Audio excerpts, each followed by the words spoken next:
किंमतच ठेवलेली नाही या ड्रायव्हर लोकांची. जो देश चालवतोय, सगळ्यात मोठा टॅक्स भरणारा गाडीवाला आणि सगळ्यात मोठा देश चालवणारा हा ड्रायव्हर काय, तर ह्यांना कुत्र्यासारखी किंमतसुद्धा करायला तयार नाही.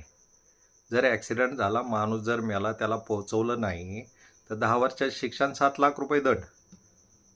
ही खूप मोठी गोष्ट आहे. जर 7 लाख रुपये ड्रायव्हरकडे असते तर त्याने गाडी घेतली नसती का स्वतःची, है ना?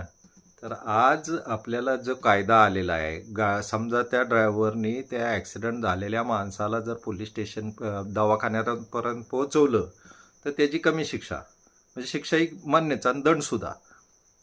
तरी आपण काय करतोय, आपण सगळे मिळून फक्त गुलामी करतोय आयुष्याची. आणि सरकारची म्हणा, स्वतःची म्हणा, आपली बायका पोरं घरी सोडून येत आहे. कोणाची इच्छा नसती साहेब ॲक्सिडेंट करायची, कोणाचीच नसते. कुत्रंसुद्धा मारायची इच्छा नसते.